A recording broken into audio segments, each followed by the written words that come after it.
at why it's making us go live through Europe. Because Europe rocks your sock sores. Doesn't make any sense.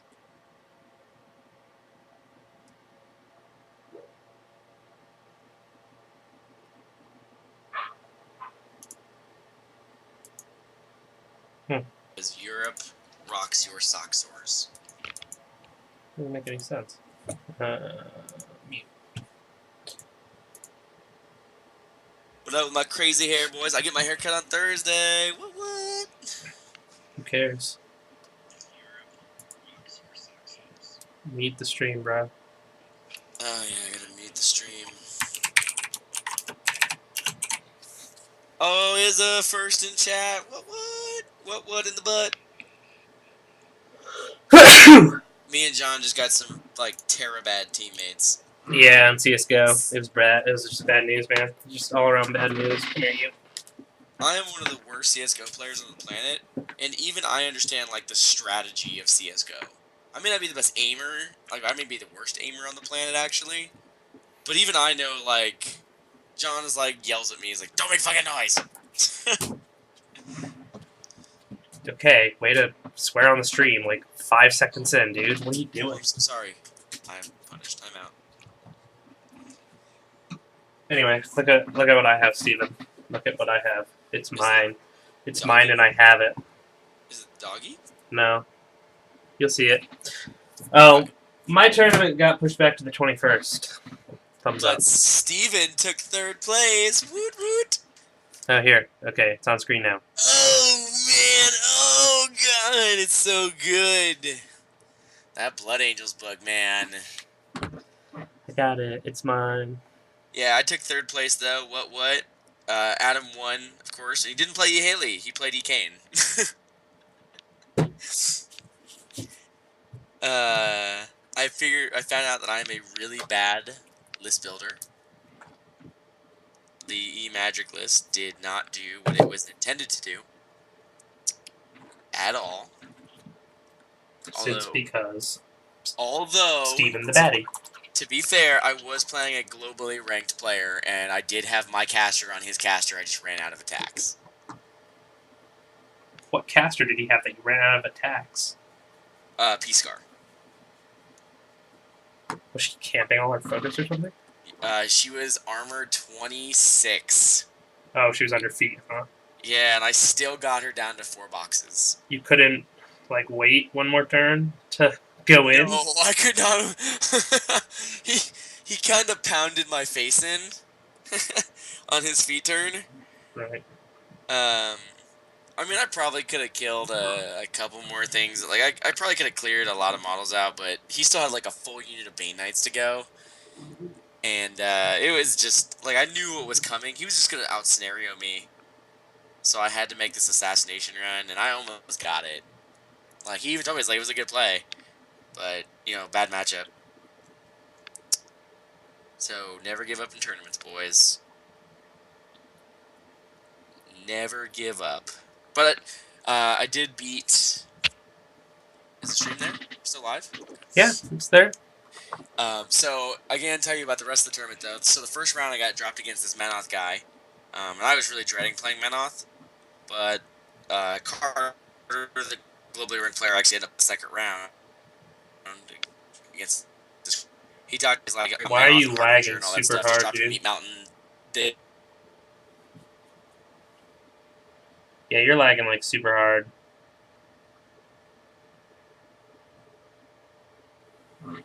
Internet connection problem. Yeah, that's not true. Skype is just not having it right now. Just not having it at all.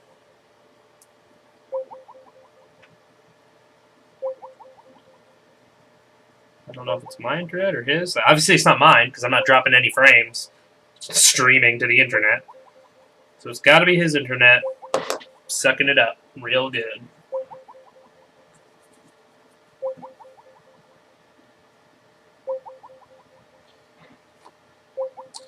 In the meantime, I will give an update to Mr. Izza about his Dark Eldar.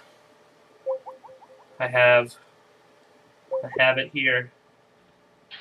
Hey, look, your internet's decided to stop sucking, huh? Okay, there we go. I'm now back. All right. Okay, are we back? Can you hear me? So what was your question, John? I I said Harbinger can't shoot through my armor. I don't know. I don't remember that I had a question. My question I think had to do with the fact that your audio was really bad Okay. while So, you lagged out there. well, basically what Carter said to me was like, don't get worried. He can't shoot through your armor, and that's what happened. Like, I ended up winning on dice down because we were taking full turns. But I killed Avatar with 5 weapon masters. He couldn't retaliate at all because I jammed up his Vengers before they got a charge off. It was 2-1, but he only had like next point, like next turn before dice down, he would have had no army left. So, and he even knew it too. He's like, yeah, I would have lost that game anyways. Then round 2 came when I was on second to first table, and of course, I drew Carter. The one matchup, like, there were 3 other people, like, I was like, please put me against, like, I could beat any of them. I have Meat Mountain, even Modric 2 could do okay. And of course, Steven and Carter. I was like, darn it, I'm a baddie. But it was a close game. He went on assassination. And then round 3 came, and I'm gonna be honest, I don't know a lot about Retribution, John. Like, I don't know literally nothing about them. Yeah. But I dropped Meat Mountain into it, and again, like, Armor 21, he couldn't chew through it because he didn't bring Virus 2 Griffin spam. Yeah. What was he playing? Kalisa. So it was like a shooting list, probably. It was, yeah. They had the mittens. He had a Hyperion, 2 Phoenixes, and then a whole bunch of Arcanus to give focus out. So basically, his only strategy was hope he crit with the Hyperion to just consume your. You can't crit. Oh right, because it's only small base models. So his whole strategy was, I hope I win somehow. That was his strategy. Yeah, pretty much. Pray your opponent rolls bad. But that list was annoying because first turn, my opponent can't run or charge, right? So I had to walk. And then he popped his feet on second turn. So I couldn't run or charge again, so I couldn't charge. So I ended up just running up there and engaging him and popping my feet to counter his and just sit there with Armor 23. And he did like a box of damage. Yeah. And then my Weapon Masters just ate him alive. I killed 50 points of his army. I think all I had left was Kalisa and like a few Arcanus. Yeah. But he had, even the Hyperion couldn't kill stuff? Like. Hyperion, well, he kept it in the back and kept shooting it because it was protecting Kalisa. Okay, so we still had the Hyperion. No, I killed Hyperion. By charging it or whatever? Yeah, I killed the Phoenixes and the Asperus or whatever. Yeah. And then I just charged like 8 Weapon Masters into Hyperion with Understone. And just pew pew pew pew pew, and it died. Right. But his other list was Osiris double Hyperion. Osiris. So it would have been even worse of a drop. Yeah. Because then he would have been relying completely on double crit consume, which doesn't affect me at all. Right. So the ret matchup honestly was a bit of my favor because of the list he brought, but I think ret, like most of ret, goes in favor of trolls as it is, just because they don't have an easy time cracking. Unless they bring a lot of like Dawn Guard, what's it called, Sentinels. Mm-hmm. Those are like probably their best thing at cracking armor because I think they're power of strength 12 weapon masters and they have vengeance and stuff, so they can chew through some stuff on the charge, especially. Their one downfall is they're only speed 5. No, I totally agree with you on that. What was interesting about it though was like the Force Mittens dudes, the Mittens, the Arcane Battle Mages or whatever. Yeah. They were annoying, man. Yeah, because they can move your stuff around. But when you're only rolling 1 inch or 2 inches, like, it really doesn't affect trolls that much. Because actually what he did was he reset me up for a couple of charges. Like, I would stay at retrains, and then he'd beat back me, he'd move me back, and I'd recharge in and get another extra damage dice. Yeah, that So- sounded kind of silly. Yeah, that Ret just really doesn't deal with trolls very well currently. They don't deal with most hordes very well, I would imagine. Just they- because they do some of their okay. best units are things that get additional die against warjacks. That's maybe they do okay against Legion actually.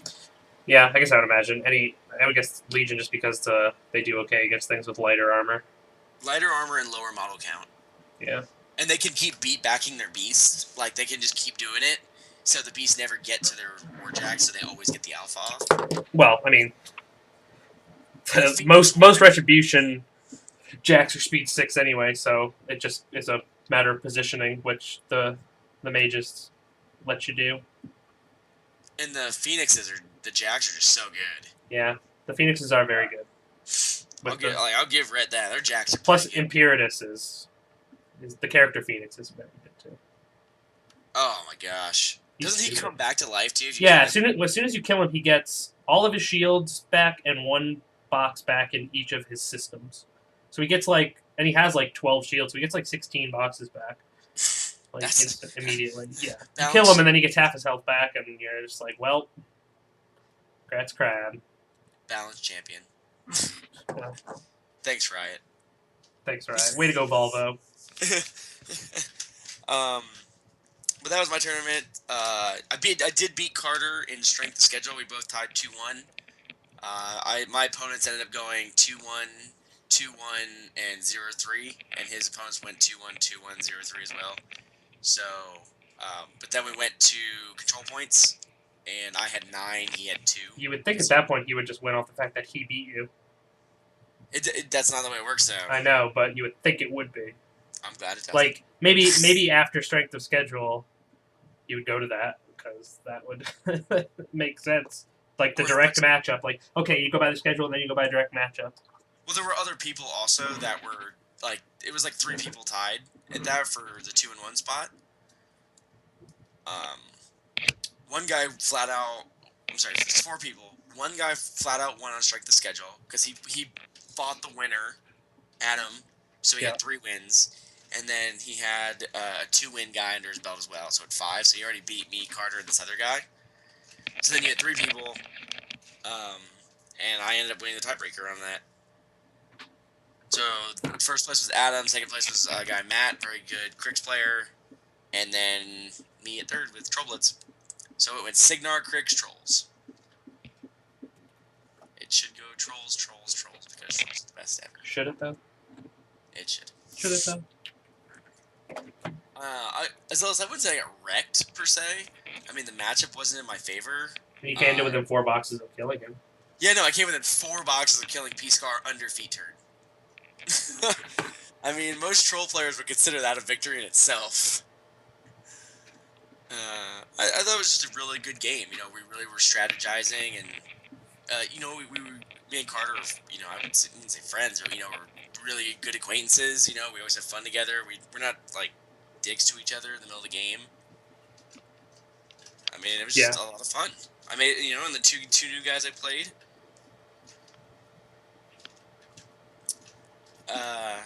But we can talk about, John, the new Colossals that are coming out. Yeah, we can talk about that. Oh, man! Yeah, Privateer Press at TempleCon released in their keynote speech, they talked about new Colossals coming out. So they're pretty awesome. It's the final. A lot of them, I'm going to say they are not meant to be straight up gun platforms. They're definitely more of boosting your army. Right, they're more toolboxes, more kind of beneficial to the whole army as opposed to just putting out a lot of damage. And I love that, by the way. Yeah, the Kador one. The Kador one is easily the best one. Is that, John? Are you sure you're not biased? Definitely not biased. That is 100% a real thing. So not Signar though, not the arc-noting Stormwall with 2 PAL 16s. Nope, that one sucks. The Kador. If anyone ever takes that one, they're clearly bad at the game.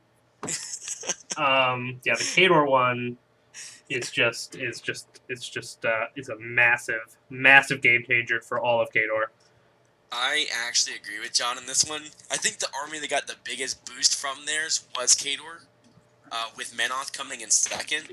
Yeah, the Menoth one actually is pretty good, just not as good as Khador because, let's face it, they're Menoth. Like we said, like when you're boosting up the army in terms of what they got, Khador got some serious heavy support. Yeah, like a super long range gun that can what?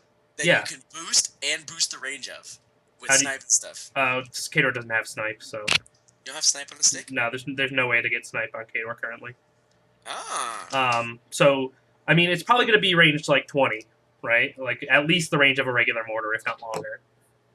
And it's gonna be. I mean, you have low rat, but it might be a place effect. And if it's a place effect, it's GG. Well, it's not. It's probably not going to be a place effect. Chances are, it's going to be an inaccurate weapon, so it's going to be like effectively rat 1. Because most colossals are base rat like 4, but with like fire for effect or fortune from Harkovich or something, then you can boost the to hit. So you actually have a decent. You get or like a free boost to hit, and then or you can just spend a focus. And it's just the ability to place, a 5-inch rough terrain or set everything on fire or, reduce the armor or the defense rather of things that end up under the template.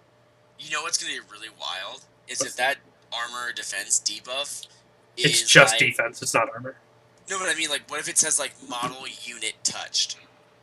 I probably won't. It'll probably just be models under the template. But yeah. I mean, how crazy would that be? It could be even more crazy if they allow that to happen, but I don't think they will. I think they'll keep it. I don't think that would be too broken. I think they'll keep it good while not being insane.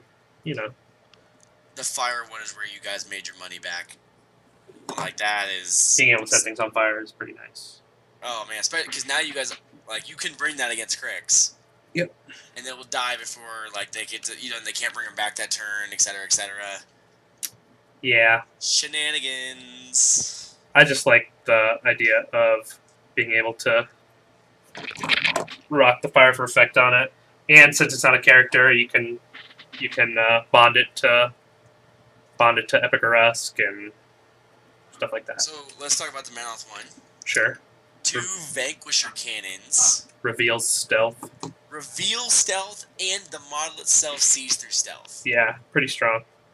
Whew. PAL 16. What's the AoE on the Vanquisher cannon normally? 3. 3? Actually, it might be 4. I don't know. It'll probably be at least 4. Oh, goodness. My guess is what it will be. The Ethiora list I already see coming out right now. Yeah. It is going to be happy fun time in Menoth. In Menoth World, it should be. Signar did get another great model, guys, in the arc noting. I wonder what's it called? The winds thing will do. Do you think it's just gonna make it like within a certain distance, or if you move directly towards it, then you lose speed or something? There's gonna be some rule involving movement speed with it. Yeah. I imagine so. It's gotta be. What could be interesting is like if you arc node a spell through it at like an offensive arc node, like you get bonus movement towards that model. You know what I mean? Like that'd be a cool way not to overpower it, but give it some uniqueness. Yeah, that'd be interesting. It would make not bringing it with Haley ideal because she doesn't want to spend her focus on time stop. So that'd be a really cool way to balance it. But yeah, they did get an arc noding Stormwall essentially with more powerful guns, but they did lose their covering fire guns thing, and Adam wasn't too happy about it. I was talking about it with him. He's like, it's good, but point for point, like when you're just out dueling with damage, he's like, I probably would still take Stormwall. Well, he doesn't know. He doesn't know the actual rules yet, so he can't make that call yet. Exactly, he was speculating. But the covering fire, he's going to miss, he said, because it really allows you to play further up the board. It really blocks a lot of lanes. So he said he's going to miss that. I think the most interesting one that I'm excited to see is the Cryx one, is the Sepulcher. Just because I think a lot of people are underrating it just because, it just makes bodies. Well, that's what Cryx is designed to do. Making bodies can be very hassle-some. Oh my goodness, guys. Like, putting on bodies is crazy good for Cryx. That's what they're designed to do. Yeah. And then I don't know. I think people are really not gonna give that one its fair shake. Probably not. Hyperion. Did you see the forums? What? Or what's it called? Not Hyperion. Oh, the Helios. Helios. People were ragging on that hard. They were not happy. Mainly because they love the crit consume. So essentially, you'd be taking away the crit consume. Yeah, but if you want crit consume, then you can just take a Hyperion. Well, yes, but I mean, I guess that's what people are understanding. Like, these are not meant to replace the old Colossals. These are meant to be like new it's missions. it's like you would say that they built the Grolar on the Kodiak chassis. They got rid of the vent steam. What? They didn't get rid of it. They did. They didn't get rid of it. It's still on the Kodiak. You could still take a Kodiak. You can still take the other one. And you can take one of each if you want to. And I think that's what people need to realize, especially. Yeah. And you haven't even seen the rules yet. You don't actually know the rules of these. We just know the general idea of what they'll be doing. They said that the force gates or whatever inside there is meant to boost your army, and then you have a gravitational gun. What if the gravitational gun is like a 20-inch pull? It's not it's not a gravitational gun. It's a tractor beam. Sorry, and they specifically said that when you hit with it, it doesn't do actually any damage, but you can push a model 3 inches in any direction. I mean, and so that's huge because you're opening up charge lanes. There's one rumor right now that said the way they worded it, it could be a spray that opens up a 3-inch kind of thing. I mean, it's a tractor beam, right? Yeah, it's a beam. So I think that's really. Imagine if that was a spray. I bet you. It's actually probably more likely a single shot. Probably, but we can wish list, can't we? I mean, it might have an infinite rate of fire though. Ooh, or like a 3. Or at least, maybe a high rate of fire. Well, infinite rate of fire is still only 1 plus however many focus you put on it shots. I think the most interesting part of it, though, my favorite forum post, was at the very end of the video. I'm going to preface this with some history. At the very end of the video, they previewed the Hordes one that's coming out in SmogCon. Yeah. Somebody on the Trollblood forum said, "Well, I wonder what they're going to do for the Mountain King." And one guy goes, brand new Mountain King with Hunter's Grim hat and glasses so he can try to see what he's actually hitting. I laughed really hard at that. So yes, Hordes Gargantuans will be out or previewed at SmogCon, which is what is that, like a week away now? Yeah. It'll be a week. It'll be not this weekend, but next weekend. Right. So that'll be really exciting. We'll have more stuff to talk about in 2 weeks on that front. I'll either be really, really happy or really, really sad. Probably really, really sad. So the QQs are gonna be strong that week.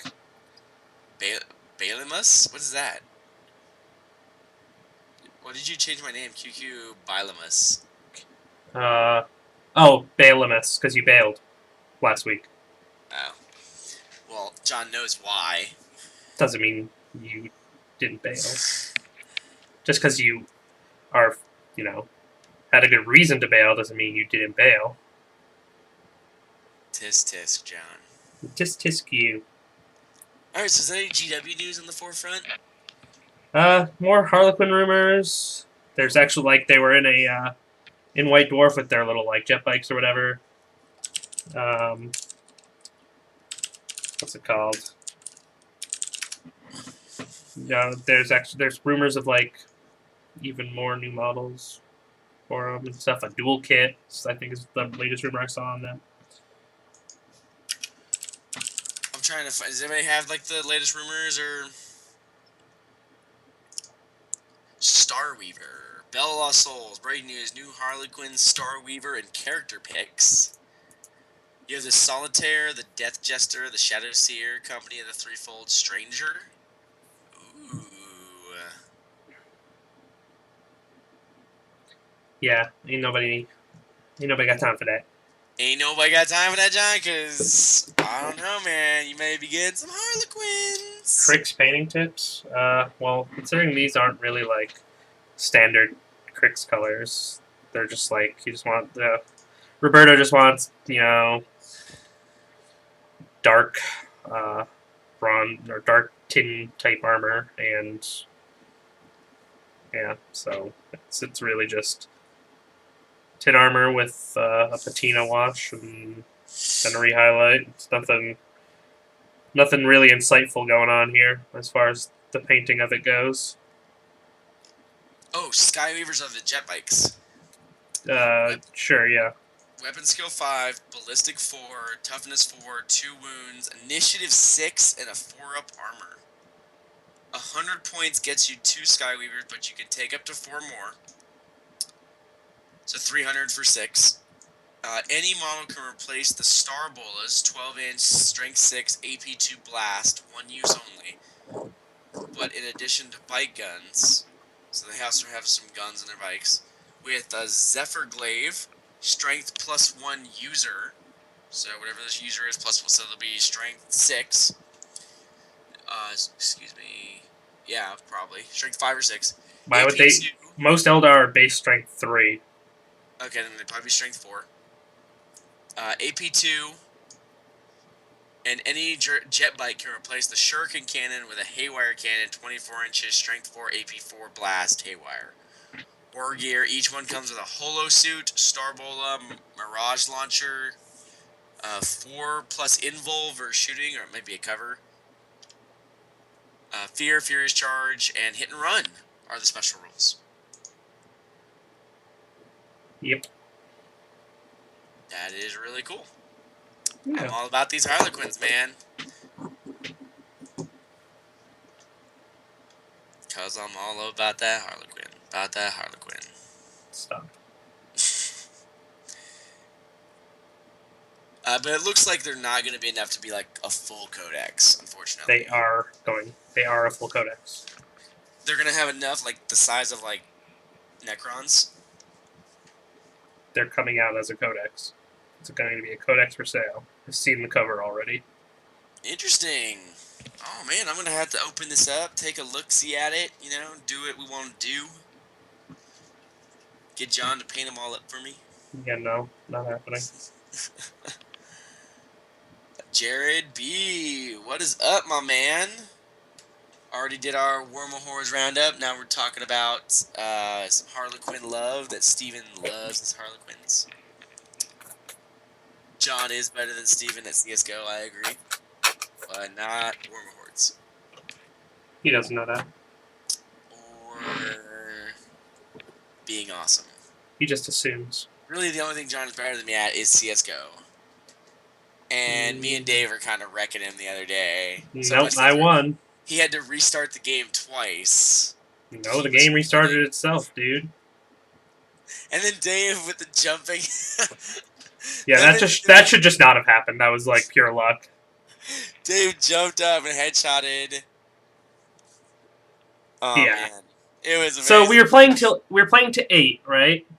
But for whatever reason, the game decided that it wanted to only play 6 rounds each time.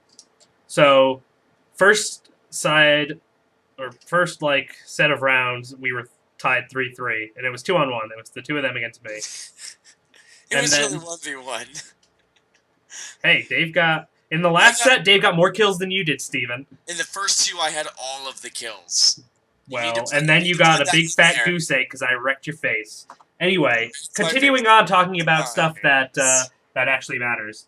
And then in the second set of rounds, I think it was they got 4 rounds and I only got 2. So it was 7-5 at that point, and then I won 3 straight to win 8-7. Man, because John had to restart, we would have won. I didn't restart it, Steven. I didn't restart it. So you can stop saying that because I didn't restart it. Okay, John didn't restart it, but we had all the money, we had all the power, we were gonna win, and then we didn't. Yep, you got. Because then it went back to a pistol round. You got owned. You got owned. But then we played it out. We played all 6 rounds, and then the very last round, we had John down to like 5 HP. It was Dust 2. I was sitting on, I don't know what that box is called, by platform, and Dave was sitting like in CT Yeah, on the jump box, we could jump up and see the cat, and he jumps up with his owl and just takes some shots and hits me in the head. No, he took one shot. He jumped once with one bullet and just right in John's And this is like, and I was like, real? Is that how that actually goes? That's stupid. That's real life right there, bro. I was just like, well, you deserve that one, Dave. Congrats on your luck, bro. It's okay. How many times did we get jumping headshotted today, John?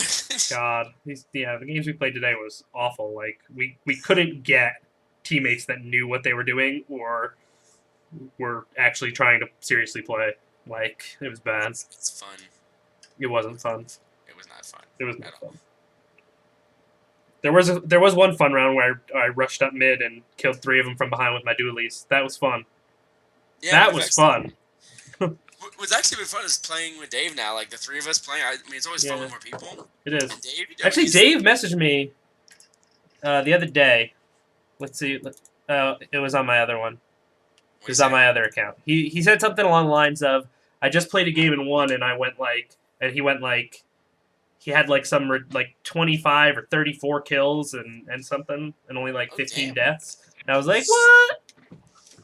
Can we confirm that? I mean, is that confirmable? The only way we could confirm it is to go onto his account or have him send us the demo. Man, look at Dave. When he's not playing with us, too, he doesn't get paired against Gold Nova once. Yeah, so, I mean, playing against those better people does make you better. Ever since I started playing with John, like, John may never admit, but I get better every time we play. Do you? I do. Every time we play, I get better, even if it's just the strategy. Are you sure? Shut up, John. I can't win games, dude, going 1v5. Or 2v5 when the other... You guys don't understand. Today, like, kids were running out and dying, and, like, 3 of our team... The other 3 teammates were running out 15 seconds into the game, and you'd see, like, death, death, death. And me and John are still in T-spawn, just barely making it to where we want to go.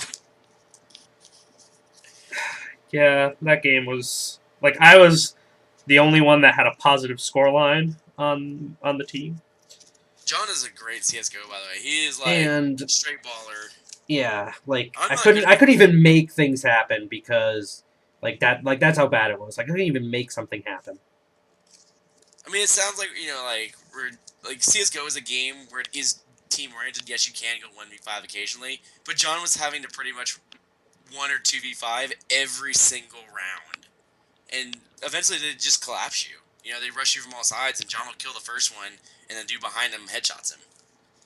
Yeah. So, I mean, you can't expect much in that situation. You can't have 3 members die in 15 seconds and win. Yeah, it's really hard. But But keeping over guns too. Like they gave up ops, they gave up autos, and like holy cow. yeah, it was bad. Anyway, we'll move back to wargaming chat now. Like, I'll talk about my league games that I played this week. I played Dave and I played Paul. So did you play both? I did. Because he's a baller. Right. So Dave is playing Mercs. He's playing Drake McBain. And he's like basically all steelhead. So he has Drake McBain, P. Iris, a Nomad, 2 full 10-man units of steelhead halberdiers, a unit of steelhead cav, and Stannis Procker. And I have my Butcher 3 list. Okay. So, yeah. Basically... Did you deliver the Butcher? I tried. I ended up being just like a little bit short of being able to pull Drake to me. So I just killed his Nomad and like all of his what's it called? Like all of his steelhead halberdiers. The ones that I didn't kill, since I pulled members from both units in, they auto fail a fear check. Okay. And so they just like the rest of the unit counts as fleeing. Mm-hmm. Right? So the turn after I like went for this assassination but failed because I was out of range for the pull. I get lucky enough that Iris hits Drake McBain, so he gets no focus. So he can't really, do anything to me in the next turn. Because by that time he has like 2 members of each steelhead unit left. They're both units are fleeing, effectively. so they can't come after me and attack me. And then his cavalry is on like the other side of the board, and they could try and get to me, but why won't they get to me? They won't get to me because there's just there's just stuff in the way, right? Like like I have my Devastator in the way, I have random models in the way and stuff like that. Which means basically the fact that Butcher got to sit there and then charge you. Yeah. So his one hope was that his Iris would now hit Butcher, because the Bokor was no longer sitting next to Butcher to shield guard this. Because he had to go do his own thing. His one hope was Iris hits the Butcher, makes the Butcher not able to replenish focus. Ooh. Good play. Good play. That's his one hope. And most level ones. well, basically, I mean, I'm defense 14 and she's rat 9. So she needed a 5 and he rolled like a 3 or something. Oh, and he didn't boost or anything? Well, he can't boost. Normally he has Fortune on her, but since Drake couldn't replenish focus, he couldn't keep up. Oh, Fortune. man. So if that had happened, he may have had a chance. But because that didn't happen, he had to run Drake away, obviously, because Drake didn't have any focus to even be in the fight. But the Butcher caught him. The Butcher got over there and just chopped him up. Just chopped him up. So even though I didn't get like my classic assassination run, I still just I won. I won it relatively. I'll say relatively easily. But yeah, the fact that that disruptor bolt missed was very unfortunate for him. And then my second game against Paul, like, he didn't even want to play. Like, he was like, I have no chance. You should. I hate people like that. You could just like, we don't even have to play. And I was like, no, we gotta play. So we play, and it ends up being significantly closer than he could have ever imagined, right? On a technicality, but it did. So at any rate, like, he's got like basically an entire shooting list with Epic Hexorus and like Reavers. That's actually a really good list to bring against the Butcher 3. Right? So he picks off the Bokor really, really quickly. Takes out my support pieces pretty much all around. I forgot to put Gorman de Wolf on the board, didn't even use him. Whatever. And then so it comes down to where I'm trying to like work this assassination run because I think I've got it. Okay. And I declare a charge, but we determine basically that I can't fit my base where I was trying to go. Okay. So honestly, was it not able to be fit there? I don't know. It was really hard to tell. I mean, I have like a laser level, and we were trying to use that and stuff. I don't know. It in a like a perfect computer generating world where we could like draft up the perfect angles and all that crap. I don't know what it would have said. It was super close. It was really hard to tell. But because I failed a charge, activation ends, right? So I'm sitting there. I'm sitting there on 5 focus, and I still have like my War Dog near me at least. So there's that. But he sends in his Titan Cannoneer, does no damage. Sends in does all the crap that he can. Tries shooting me stuff. Hexorus goes in, boosting everything. Feats. So he basically has 14 Fury worth of attacks. Okay. To put onto me, and the Butcher lives with 3 boxes and then chops Hexorus up. Oh, man! And you know why I lived? I lived because when he did his charge attack, he didn't boost to hit to make sure that he got the boosted damage. So he missed his charge attack. And then at the very end, he had 1 remaining Fury that he could have used to boost that. And because of that, I lived by 3 boxes. So, yeah, he had a real chance. He went from I don't even want to play, you can just have the win, to almost beating me, to almost killing Butcher. Why was Paul like that, man? Like, He actually had a really good list to bring against you. Because he didn't think there was anything he could do. He didn't think he could, like, he knew he couldn't kill my Devastator. He just You don't ignored need it the to whole kill the game. Devastator. I know. Yeah, I know he doesn't need to kill the Devastator. He You just killed assumed he was going to everything. be in the way. Like, he just assumed he'd be in the way the whole game. Like, I could just keep the Devastator in front of the Butcher somehow and still kill him. Like, Nope. yeah, exactly, right? Like, all you had to do was kill all the support pieces, which he did. And you probably didn't have to throw, you probably did not have to throw Hexers that turn at, like, Butcher. He did, because it was a kill box scenario. So if he didn't go in that turn, the Butcher would have. If he didn't send Hexers in, Oh, okay. I would have either killed both of his beasts, and then he'd be screwed. Or I would just... if the War Dog's still alive, which he was, I think, I'd just ignore the free strikes and just walk in and kill him. Oh, man. Wait, War Dog prevents free strikes? As long as you're within 3 inches, so, you know, when you have to go through some free strikes, you just run him up, because he has, like, a 7-inch move base, so he can run, like, 14 inches. And you just run him up to where you want the free strikes to be ignored, and just waltz right past it. People are starting to figure out your Butcher 3 list there, John. Well, I would expect, you know, myself to have a little bit of trouble against an all-shooting list. Who do you think your biggest competition in the league is? Biggest competition or the hardest one for me to beat just list to list? Okay, you can do both. I can't decide if it's going to be harder for me to deal with the Gorshade, like Roberto's Gorshade 3, Ooh. or Mason, the Exelon Thexus, just because I guess depending on when I come up against him, if I have the Conquest and he can't move it with his feet, and then therefore get to me and kill me. You can't move it with any. Remember, You can't move it with anything. Exactly, right? But if I play him before I put the Conquest in my list, then he just moves, like just breaks my brick apart and comes in and kills me. It's I'm pretty psyched, man, to see that Gorshade 3 versus Butcher 3 matchup, though. Yeah, that one's interesting. You are not gonna have a fun time with that one, John. Well, just the sheer length of my possible assassination run is significantly longer than his. I mean, he's got an 8-inch move plus 3 inches for the charge and reach. I thought he had a movement buff to himself. Nope.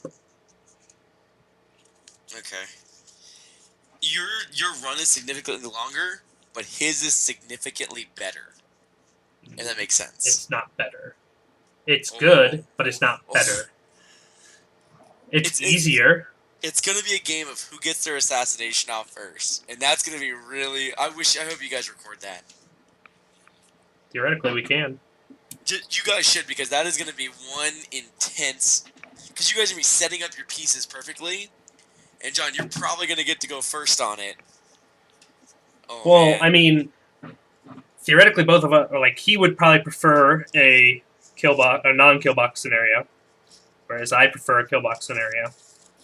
Because then he can only be so far away from me. And he's going to send his stuff in to try and do his little feat. Which means I'm going to have, like, something in Madeline's command range. I've been, like, sending out one of my, what's it called? One of my War guy as just, like, bait. Like, kill me, to get me vengeance. Question, is the normal Butcher 3 list running a Conquest? No, usually the normal Butcher 3 list, like, the ones that I see are, like, 3 Clan Jacks, like, either, like, Devastator, Demolisher, or something, or, you know, double Black Dragon, Iron Fang Pikeman, type thing. Like, the whole point, the reason I take the Conquest is just to have something that, you know, can't just be moved aside. Here we go. Is this a... okay, that's Blood in the Snow tier list. We're not doing that. Not a tier list. Butcher 3, here we go. Is this a normal list? War Dog, Devastator, Fenris. Man of War, Dracoon, Mounted. Iron Fang, Kovnik. Widowmakers. Black Dragon, you know, BDIFP. Right. BDIFP again. Saxonor, Corbeau, Gorman, and Harlan Varsh. No, it doesn't have a bow core. So that's not... I mean, that would work, but it's not the style that I'm going for. Scotland. This is Scotland in the WTCs. His right here is War Dog, Spriggan, Juggernaut, Torch, Colden Lord, Nis Hunters, Captain Valachev, Madeline Corbeau, Organ Bokur, Client the Butcher, Ragman, Iris 2, and Gorman. See, that's still really weird. Like, It took 5th. yeah, but it's still really weird. Well, it's in the WTC. It didn't take 5th. Team Scotland took 5th, and there were 10 different lists. I agree. Like, that's just it's weird because like the Colden Lord and stuff. Like the whole thing, the whole point of Here we go. I think I found your standard list. okay. The War Dog, the Juggernaut, and now we're at Bokur, Corbeau, Iris, Oric, Kovnik, Dracoon, Widowmaker Marksman, BDFP, Yeah. Doom Reavers, the Grey Lord Escort, Widowmakers, and Fenris. Yeah, see, that's still not even Man. what I would do. Like, basically, the way I'm running it is at this point I have Butcher, War Dog, Devastator, Prime Iris, Gorman to Wolf, Warren Midwinter, Madeline Corbeau, Saxon Auric, Alexia and the Risen, Oh. and then Dig the Alexia. yeah, well, way. Alexia, Orin, and Iris all threaten like the casting of enemy spells, which you kind of need to do because if they can get some stupid like spell John. on you that stops you from going places and doing stuff, that way John. What? Greenlee Terrain says you guys are not on the MWG page. Hard to find. Maybe that's why our viewer count is so low because we are not on MWG. Maybe it's weird because I'm on Mini Wargaming too. I think it's because The server? no, my guess is because it never it has a schedule or had a scheduled on the thing for Wednesdays or whatever. Okay. It says on their page that there's no live shows currently scheduled. So I don't know if they just stopped like. Oh, it's not on. Is it said it's not on your end? Oh. It's on. It's the Mini Wargaming page won't even load. Oh. Okay. Well. Either way. Yeah. What's painting progress? Yeah. I'm gonna just finish this step and then I can show them. I'm almost there. I'm digging that Alexia the Risen pick. Yeah, the Alexia and the Risen's good. As things die, you get to grab those souls. You have Thrall shenanigans and stuff.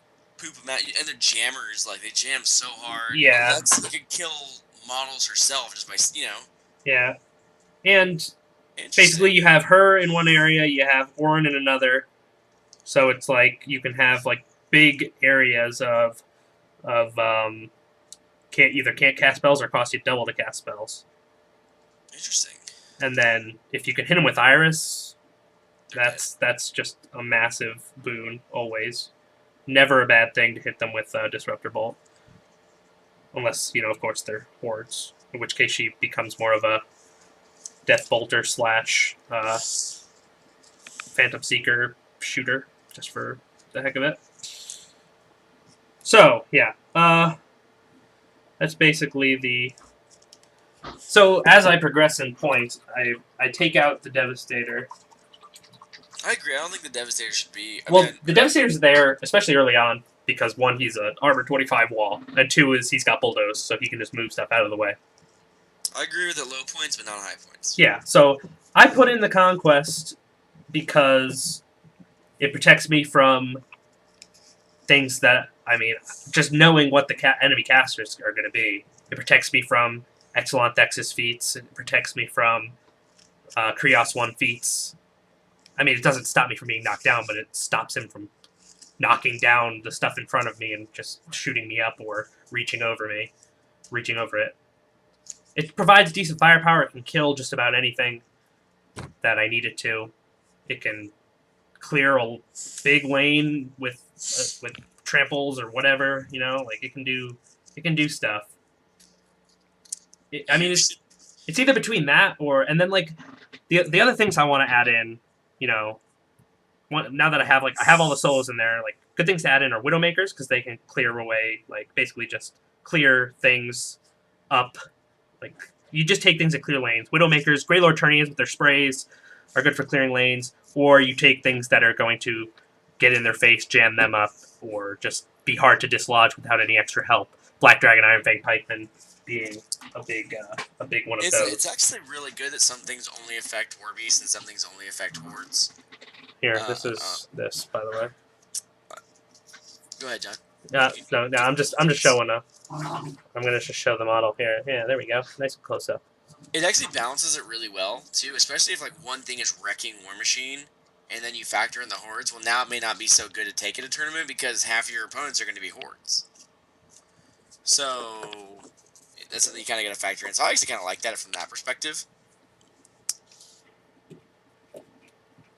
John, I think you should do dirty things to your league. And tell Mason about the McBane, Durgan, Earthbreaker combo. You mean the 22 inches with Terran, the 22 McBane, Durgan? I know they're two different. I don't know which caster it is that has the 22-inch threat. I don't think it's Drake McBane. He didn't do anything for a Colossal. It might be Durgan then. It's got to be Durgan Madhammer. And besides, McBane and Durgan are both casters, so you can't really take both of them. That's why I said them together. But it's like Terran, Madhammer, and then an Earthbreaker, and you have like this 22-inch. Well, that doesn't matter because there's not going to be anything in that will never make it into the league because the casters are already set for the league. Oh, so. Should do dirty things then. Nope, don't care. But it's actually really interesting that John puts a Conquest in there because he's right. It actually does stop a lot of things. Just in the base itself, it's harder to get an assassination run because you have to go around the Colossal. Yeah, without getting rid of the Colossal itself, which is a lot of boxes to chew through. Gorshade's the only one that can go through it, but then he has to have enough movement to finish his movement on the other side of it. So I didn't think Gorshade could go through it. I thought he just ignores all free strikes. He does it. When he goes ghostly, he can move through models, but he has to have enough movement. It's not like League of Legends where if you pop the ward, halfway through, you automatically go through. I didn't think Ghostly let you move through models. I thought Ghostly just let you move through. It could be incorporeal. Terrain. Incorporeal lets you go through models. He might be incorporeal because I know that he just moves wherever. He's not incorporeal because you can attack him without him attacking you.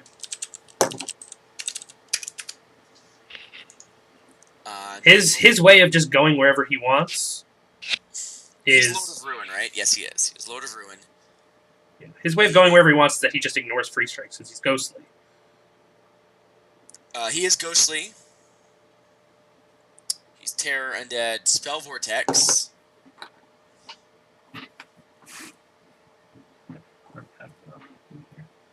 Pretty sure Ghostly doesn't let you move through models, just through terrain features. You ignore rough terrain, and you ignore free strikes. Gorshade does have a bonus to speed. What is it? Infernal Machine. That's something you cast on your Jack. Lame. You're right.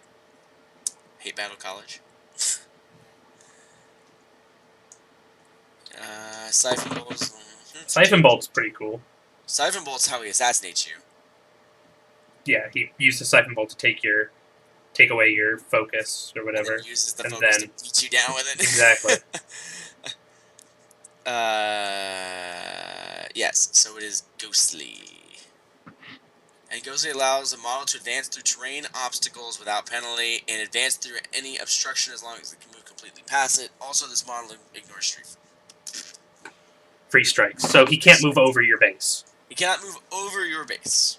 So that stops him greatly. And especially with having Conquest, that's like, good luck. Good luck moving all the way around a 5-inch base, like from a place where you were safe. What's that? Factions could do well with your stupid Conquest. What? Oh, I don't care. Trolls would eat your stupid conquest. Yeah, and then they would die to Butcher. Probably. Not probably. They would die to Butcher.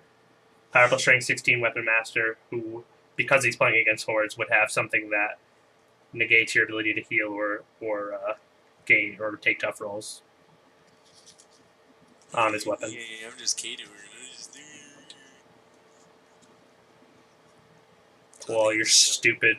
I think I'm so cool. Pull all your stupid warders in. They die. Pull them out of stone range. Eat you alive then. No. Champions won't get to me because it's re-brick up. Everything else will be dead. The only thing you'll have left is Butcher, and then Butcher will eat my warders, and then I'll eat Butcher. You forget that the other stuff I'll have is longer threat range than your champions are. Okay, so John, you watch Thorn, right? Yeah. What do you think of Thorn as a whole, as a caster, or as a reporter, or as a, you know, I think as someone who, content creator? as a content creator, I think he's fine. I mean, I like the pieces he does. I think everything that comes out of his mouth is gold. No. But the other day on his Summoning Insight for League of Legends, and like Monte Cristo, you know who Monte Cristo is, right? yeah, he basically like does DreamHack essentially, right? Yes. Yeah. He may have said the only smart thing I've ever heard him say on the stream. Who? Monte Cristo. About what? Well, Monte Cristo loves Koreans. He thinks nobody can beat Koreans. Koreans are the best thing in the whole world. Koreans, right? Yeah. But the other day on the show, he goes about trash talking. And he's like, why does the Western scene get so butthurt about trash talking? It's part of the game. Deal with it. Shut up. Stop calling for reports every other second. Stop saying people need to get kicked out for trash talking. Like, he just went on this whole rant, and, like, everything he said, I was like, wow, I really agree with you. Yeah, I'm not saying everybody needs to trash talk. If it's not your forte to trash talk, then don't do it. But we are going. We want to trash talk. John trash talks me all the time every time he headshots me. I trash talk you because you trash talk me. I just give But it's you. more fun when we're, like, dogging each other, and then you do actually headshot me through a wall jumping, and I'm like, oh, And yeah. I suck. Well, no. This is how it actually goes. You kill me once, you say a bunch of trash talk because it's your moment in the spotlight or whatever, and you have to make sure that I know that you killed me. Exactly, and then I kill you, and I say stuff back because, you know, yeah, eat it now, Steven, and then the first words out of your mouth are always some sort of excuse. By the way, first off, I do not condone people being like, you should die, like, I hope your whole family gets murdered, and, like, then you start using racial slurs and stuff like that, you know?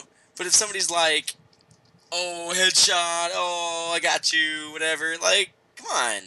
Some trash talk is, like, there's a line. And you know, yeah, I'm an outgoing personality. I'm a very big personality when it comes to trash talk.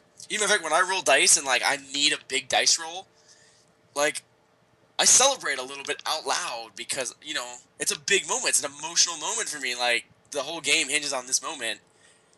Like, when I was going against Scar and I fell 4 boxes short, I was like, oh, and, like, you know, I'm an animated person. I don't like rubbing my opponent's face, though. Like, you suck, sell your models, you're the worst thing I've ever seen, blah, blah, blah. Really? Because you talk trash like that in CSGO. Like, sell your models? No, Sell your models, yeah, John. no, you're like, wow, you suck. They do, though. Like, but it's funny because you're always, like, the worst scorer on the team and you're talking all this trash. Like, Actually, you just need to stop. Just bad fragging. I'm always like, Steven, stop talking. Just don't talk. Just don't say anything to these kids. Hey, and then he always does it anyway. I did not start it. Doesn't matter. Doesn't matter who starts it. Like, there's a thing. Like, if you talk to me, I'm gonna talk back. I hate it. It makes me not want to play with you when you do it. I have to say. I think trash talk's part of the game. It's not. Especially like when peek somebody like from mid, You're floors and dust 2, and you're just like boom, and I'm like, yeah, sucker, you suck. yeah. I mean, it's one thing to talk about it with your buddies like, oh, I just wrecked that dude or whatever, but it's different. So It's way different and way less cool when you go, oh, I just wrecked you, because now it's just gonna create like a stupid little war between the two people. Like okay, so every time he kills you now, he's gonna say stuff, and every time you kill him after that, because he's saying stuff, you're gonna say stuff again, and it's a distraction for no reason. I guess as long as we're winning, it doesn't matter. I don't like it. I don't like when you do it, and it makes me not want to play with you. So John, here's a question I have for you. Sure. So when you're playing War Machine, do you get animated like I do? Uh, First off, I never tell anybody in War Machine. I've never once said to my opponent, and my opponents can vouch for this, and I will even put my reputation on the line for that. I've never said to somebody, you suck at War Machine. no, I don't. Play my But game. When you get like that big dice roll to assassinate a caster, or like your If I roll, yeah, if I roll big, like yeah, I get a little excited, like a smile on my face, or I'll go like a fist pump or something, like woo. I'll be like, ooh, needed that or something, like, but not like, yeah, look at that dice roll. Oh yeah, you're dead. No, I don't do that one either.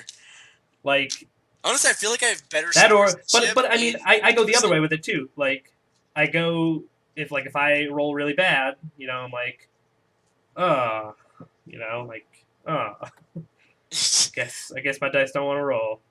Well, that's the thing. In person, people are always going to be more tame because you have because you're not anonymous on the internet. Yeah.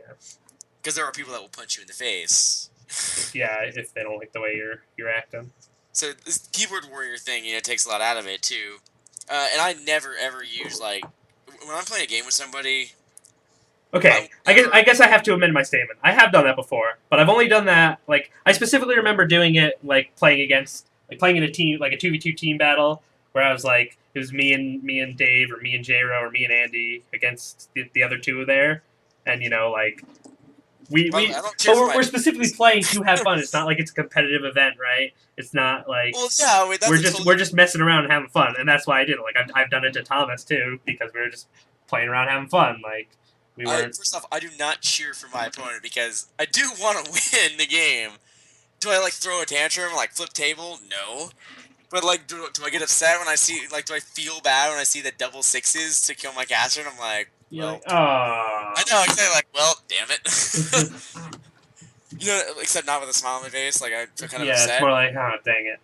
Exactly. Like I'm kind of upset at that moment because he just rolled boxcars to kill. Like you need boxcars to kill it, and you roll it. Like, go ahead, you can be excited, but I'm not gonna be. Like, I'm sick of all this. Like, I want interviews from people. Like, I love Marshawn Lynch, by the way. Like, me and John had this rivalry, but when he was like, "I'm just here so I won't get fined," on interviews, I loved it. See, that's what I'm saying. Oh, we need good sportsmanship. You know what? Good sportsmanship does not mean cheering for your opponent. It means playing the game with integrity, no cheating, following the rules, no like slandering and bad mouthing people. That's what good sportsmanship is. You're supposed to be competitive level, and when you have these interviews with people, like, they tried their hardest, but we just did some stuff, and they could have won and stuff. I hear that every interview. That's not what happened. Tell me, like, yeah, we beat them 2v2 bot lane, we snowballed it, or like, yeah, I overran the right side of his board. He couldn't do anything about it. I won the game. I had a better strategy. Because it's okay to have a little cockiness in your responses, especially in interviews like that. I'm not saying like, yeah, that dude's trash, oh, he's garbage, blah blah blah. Well, I think the reason that people don't do it is not because people get butthurt. It's because now they have to back that up pretty much every time. So as soon as they get beat or lose, everyone starts talking about that interview, the things they say in their interviews. And like, you guys heard me talk about my loss to Carter today. Full respect for Carter. But let me tell you something, like, I wasn't happy when I lost to Carter. when it happened. It was still a good game. Right, but it doesn't mean like when you win and you do better, you should go mouthing off. It doesn't. Exactly. That's not what I mean. Anybody, but if I had beaten Carter, I'd have been like, yeah, I had a better strategy than him. People cry after they play with you. I don't compliment my opponents. I mean, I may say like, oh, that was a good strategy, or oh, I never saw that coming. But I'm not like, good dice roll, bro. You go. It's still I'm still a competitive person. I still want to win the game. I don't think you have to cheer for your opponent to be a good sport. I mean, you could stick to the whole if you don't have anything nice to say, don't say anything at all attitude. You know, be silent the whole game, except for certain things, and you'd be a good sport. There's a line of trash talk where it's okay to trash talk. I mean, you are playing a social game. That's why we play the game with each other. It's social. You can trash talk, but when you start throwing around words that cannot be said on the stream, or it goes beyond a certain level, then that's when it becomes detrimental. Have some swagger about you, like these pro players. Like let's take CS:GO. Like John hates it because he hates Fnatic. He hates Fnatic, but they have swagger. They don't. They don't have swagger. They think they're the best. No, when they're in interviews and stuff, they don't have swagger. In the game, they have teams that they respect and teams that they don't, and it shows in their gameplay. I've seen a few interviews from Fnatic that we're definitely not your standard good game guys. Well, wasn't necessarily, they were like, oh, they played a really good game, and we just happened to beat them. Obviously, no, they don't do that, but that doesn't mean they're all like... No, they're not like walking out there like, yeah, like, we're the best. They suck, we rule, everyone... No, but they're like, if they didn't respect the team in their gameplay, they don't hide it in the interview. But if they... You can show it, too. When they do, when they play against top teams, and they come out on top, if they are in an interview, they're like, well, we've played them a lot. They've mastered the trash talking. I think Fnatic and CS:GO actually have, mastered that because you're right. It shows in game first off when they're wrecking a team, and then out of game they don't take it to that level, but they don't hide it either. Well, they're more like, well, we've played them a lot, and we knew what to expect from them. And we crushed them. No, because most of the time, a lot of time it's not them crushing. Especially recently. I mean, holy cow, they went 2 overtime games in the recent one. And, I guess League of Legends where I'm seeing it the most right now are these cookie-cutter interviews because Riot's trying to tailor to, the family environment. And Forgiven recently, who's been reinstated... It's literally the cookie-cutter sports interviews, really. That's what I mean. They want to hear... in sports interviews, the interviewer will ask a question, and... the coach or whoever will give an answer that had nothing to do with the question. Most of the time. So what do you think about, your strategy in the game? Well, the enemy team. Well, this statistic from the first half, what are you going to do about that? Oh, well, we're just going to go out there and play our best. Well, that had nothing to do with the 3 interceptions that our quarterback threw in the first half, going around that they won't interview Forgiven right now. Because they're afraid of what he'll say in an interview. Because he has he kind of has a me personality on the scene. Who's over in Korea, guys, for anybody that's curious, Korea and China, trash talking is the thing there. They actually have whole sessions of their shows dedicated to people going in this room. And they had what was this? There was a Super Smash Bros. Melee tournament over there, whatever. And the best trash talker or whatever, whoever got burned the worst, couldn't use Fox's default skin for a year. And one guy did a whole rap about it. People get way too butthurt over here in America. I agree with that statement. If somebody trash talks you, great, make them look like an asshole. Make them look like a jerk. Yeah, make that's exactly what you said.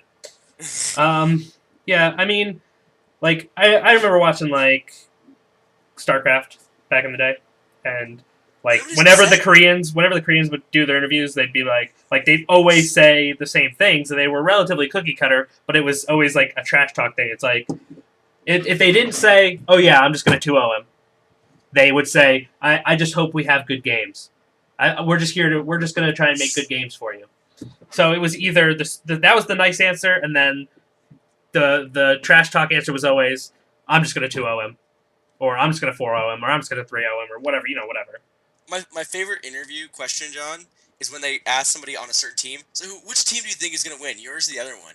Like, what do you expect them to say in that situation? Like, well, I think both teams have a good chance at winning.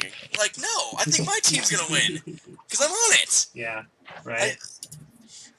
I mean, I don't understand some of the interview questions. Like, they ask these like complicated questions, or really stupid questions, and expect like good answers. Like the answers are always crappy. Like I don't understand. So, do you agree that there's a difference between trash talk and toxic?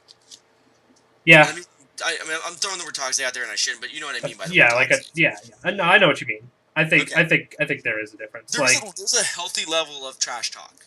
There's a tolerable level, right? It's usually one thing, and then if you keep talking, you just need to stop. Exactly. You know, like, and you can read other people. Like, if I come up to you at a table and I'm more outgoing in personality and I say certain things, then you can say certain things. It's a give and take. If my opponent comes up and is very silent most of the game, like my retribution player, well then I'm gonna be kind of more silent too because I know that he's not a very outgoing personality. I don't want to. He's just here to play the game. He's not here to chat with you or get to know you. Exactly. He's not trying to be friends. He's just trying to play the game. And then he might go to like the store owner and he might complain about me. So it's just it's a lot less hassle. But like when I played against that Menoth guy, like he was very outgoing. Like he was talking to me about my models and stuff. And then he made a joke at his own expense. So I threw him back at myself, and then we started exchanging them. You know what I mean? Like that was like a really fun game.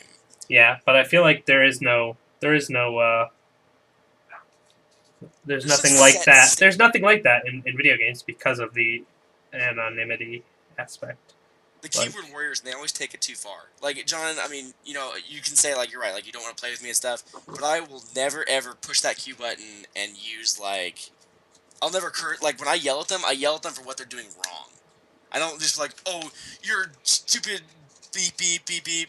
I'm always like, why did you drop the bomb over there? Can we please stop rushing along A without, Like, I get frustrated with what they're doing, not just randomly attacking people.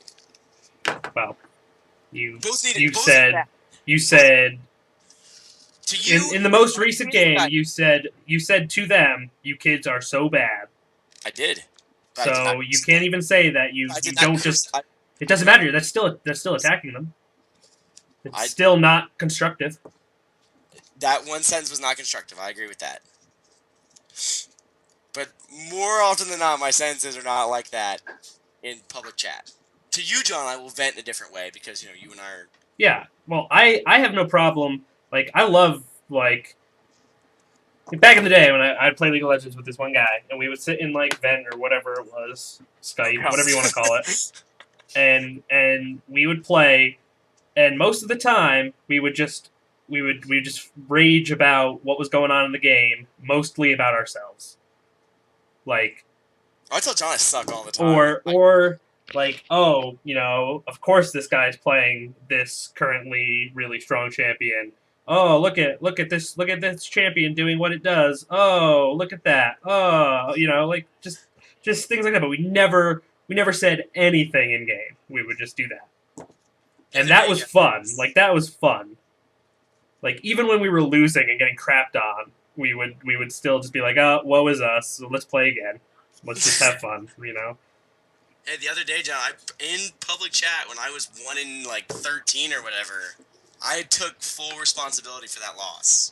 Yeah, I mean that's fine, but full responsibility. You guys could have done whatever you wanted. I remember that one Mirage game where we were like doing okay, and I was like top of the scoreboard, and I said one thing in. Oh yeah, and they just I said one thing, It wasn't even bad. It was like, Yeah. hey guys, something like he was trying to be Well, helpful. no. What I said was like they were like, oh, well, why can't we win a round or whatever? I was like, well, I just killed 3 of them, so maybe if the 4 of you guys could get together and get the other 2, then we'd have a chance to win a round. And then So it was sarcastic, and I said something, and this is why I try not to ever say anything, because instantly they didn't want, they were just out to get me instantly. I mean, I think, what does that say about, like, as, John, you didn't do anything wrong in that sentence. They asked a question and you answered it honestly with a good answer, because you were right. I mean, you had a lot to be frustrated. Maybe the community should stop being so butthurt about what people say and take responsibility for their level of play. Yeah. Maybe they should, what up, Hobo? Hey, man. How's it going? Hey, good job. You may have a date. I really think, John, like the community does get too butthurt about what people say. When somebody criticizes your play or what you're doing, like, guys, at me and John's current, where we're playing at right now, everything I do is bad. Okay? If John tells me to do something, it's not because John, with the way his tone may come across is bad, but what he says to me is like, dude, what are you doing? Like, why aren't you doing this? I've told you this 1,000 times. And I'm like, oh my god, John's right. Like, stop being so butthurt about it and start realizing that, like, what you're doing is what's keeping you back from being these top-level players.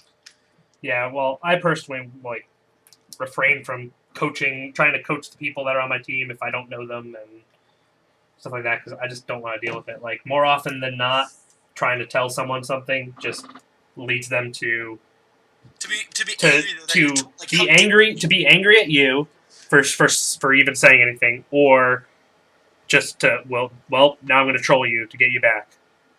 But why do you think, like, I don't know, maybe you and I have different personalities to the rest of the world, John, but let's say we're playing War Machine. Let's relate it to wargaming. War Machine's very different because there's no keyboard Even if I was playing on Vassal, internet between and them. somebody told me, like, yeah, I think your deployment's wrong. Well, I'm not gonna be like, well, that's you're lame. Why do you think my deployment is wrong? Well, that's very different.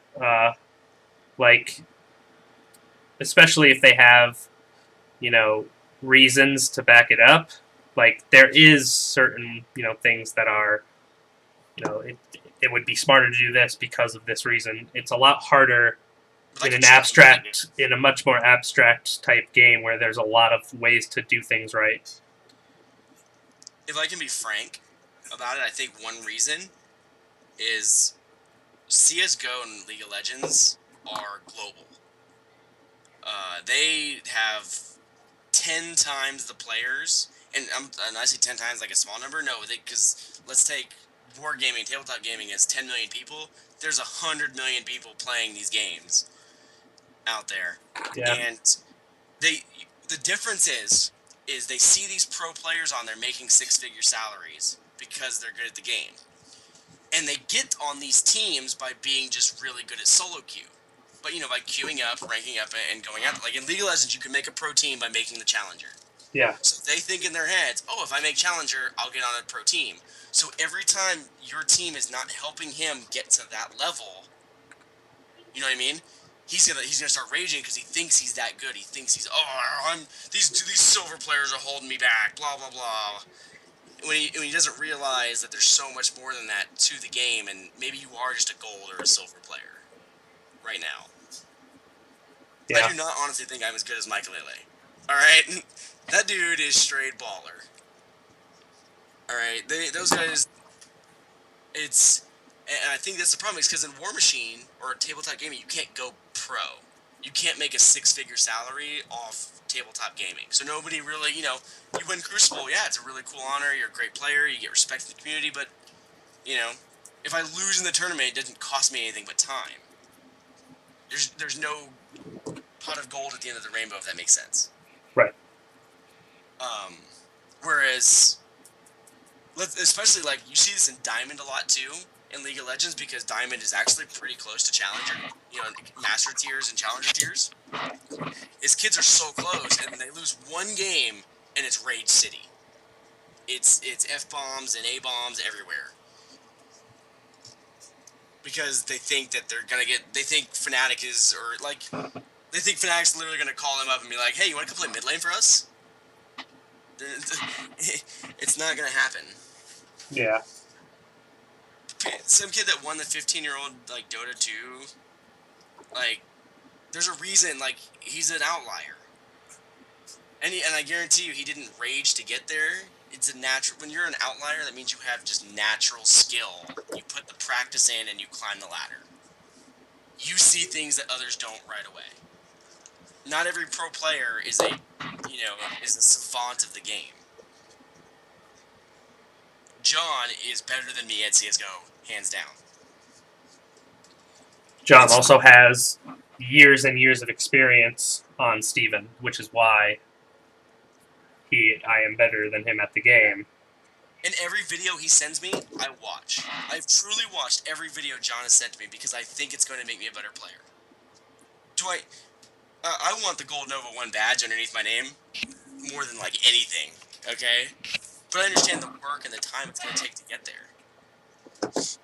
And I think that's the problem, is that we have glorified, as the chat has already started talking about here, like these pro video gamers are making these huge salaries for sitting on their butts playing computer games. Well, these kids that don't want to go to school and get real jobs and go to college because it's hard think, oh, I'll just be a pro player. Yeah, I don't think you can just decide to be a pro player. There's gotta have something else. There's gotta be something, already special about you. You have to be one of those outliers. Well, John, you've been a very high level CS:GO player. You were 5 away from the top ranking in CS:GO. Did you ever have an aspiration to go pro? No. Did you ever think it was a possibility? Because you got very high. Not for me. No. I always had the aspiration of making I'll make it to the next rank. That'll be cool. Maybe one day I'll be good enough to be global elite. But I personally, you just want to play at the top, right? Yeah, I personally don't think that I'm good enough to ever be on a professional team. I just don't see myself as that good. I think pro gamers are overpaid for what they do. And there will never be a pro tabletop circuit, for everybody wondering. There never will be. Yeah. There will never be a cash prize. It will always be prize support for the tournament. Which is fine. Like, for me, playing the game is enough. I get so excited when John Skypes me, and he's like, oh, hey, let's go play some CS:GO. And I'm like, dude, let's go play some CS:GO. Yeah, that's pretty cool. See if I can get this. I think I'm finally breaking through my motivation barrier to play War Machine. I think the tournament kind of did it for me, because I got some good games in with some good opponents. So, it wasn't the cookie cutter. Yeah, I saw P-Scar. But the other 2 lists, I saw some new stuff. And the Metal game was a great game. I had fun. So I'm starting to break through that motivation barrier. At no point in my career, even in League of Legends, I got to Diamond of League of Legends. I put in a lot of hours, a lot of time to get to Diamond. Made it as high as Diamond 3. And this is before the Master tier, so I was literally 2 tiers below Challenger level, or the attempt to get into Challenger. At no point did I ever send a CV or a resume over to, Alliance or SK Gaming, hey, you should pick me up because I'm Diamond 3. Where are you? So, I think that's the part. I think we've glorified pro gamers to a sense where kids think that they can do it as a viable option. Especially young males, and as much as I want to say it, females aren't the ones looking to go pro gamers, guys. They're the ones looking to go to college, get doctor jobs and stuff. The average hours of video games being played is on an astronomical climb.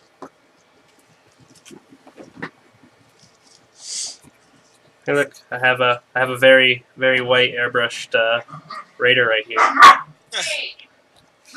That's his. What do you think? What do you think of the hair color on this? I need to focus it myself.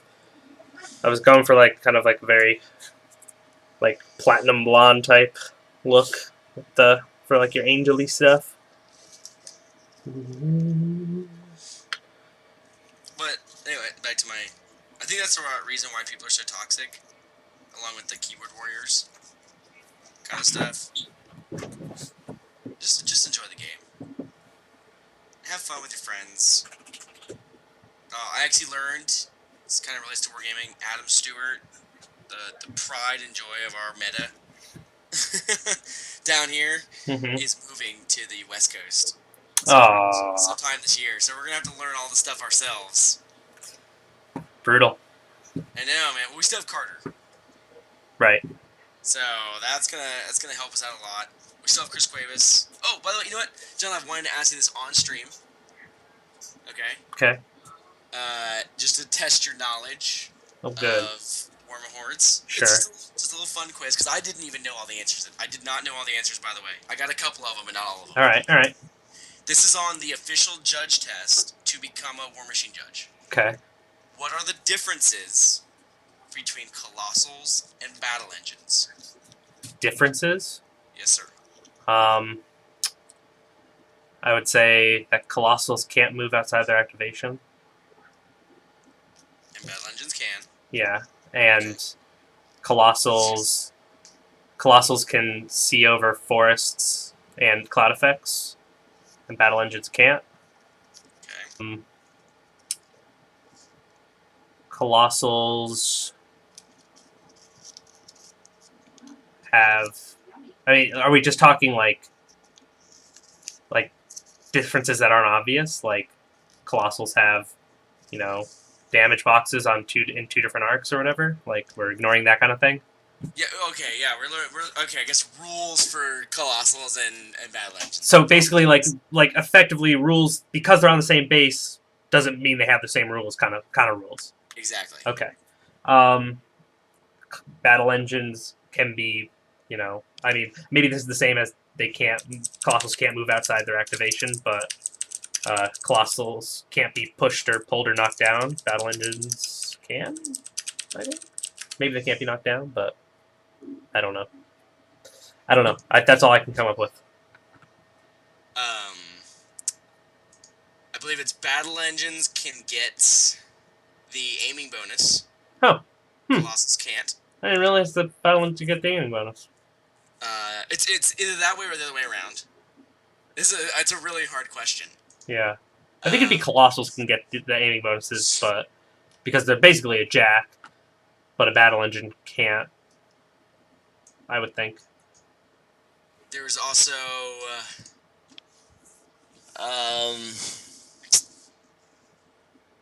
shoot, man. Are there any other questions aside from this one that you were asked, or is it just this one?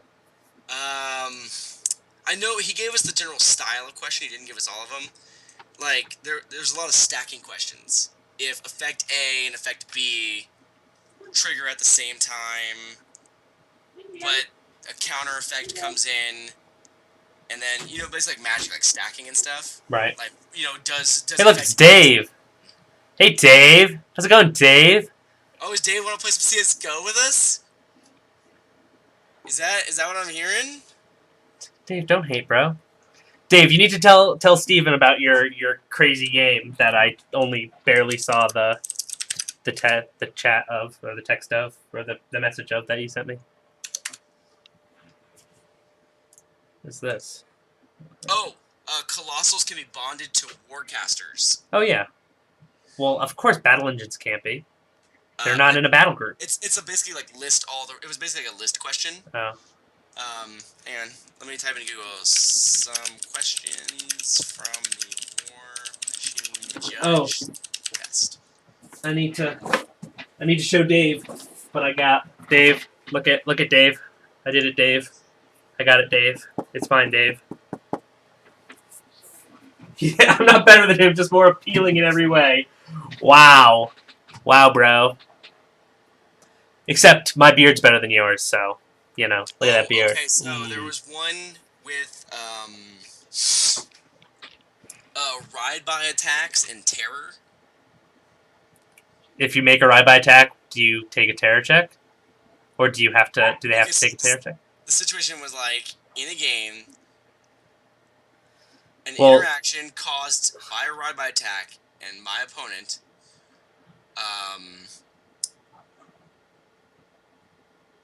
well, you're supposed to make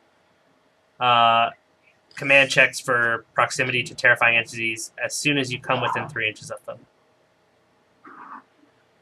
The problem is, though, a terror check says it's tested when you end your movement.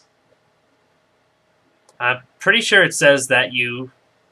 At the bottom of the page, the prime rule book, a model or unit in melee range of an enemy model with terror or a model or unit with an enemy model with terror in its melee range must pass a command check or flee. So, John is correct. Okay, I'm thinking of Abomination, which is you test when you come within 3 inches of it. You would, but you got it. Technically, got it right when you said you would still take the check when you came into melee range of it. Yeah. But it is a good question though, because it is kind of a tricky one, because you haven't technically finished your movement yet. Yeah, it is. That is weird. I mean, you'd have to. What Chris said when he took the test is that there's basically like 7 pages of the rule book that you need to study, because it's like all the rules in a row, pretty much. And he's like, that's where a lot of the questions you can answer come from, because those are basically like where all the hard questions would come in reference to like stacking and stuff. And then, of course, for the Colossal Battle Engine one, you would need Wrath and Colossals. Exactly. Pretty good though, right? Pretty nifty stuff. I'll see if I can pull some more questions for next week's show. Yeah, that'll be interesting. Be interesting. We both learned something in the process, right? Yeah. Yeah. Dave, do you want to play CS:GO with us? Dave. Well, either way, I gotta end the show here because I need to do some stuff tonight. So, at the very least, we'll see you guys next time. Thanks for tuning in. That's the way the dice rolls. We love you guys. No one heard Steven, so everything's great. I love you guys. You did hear me.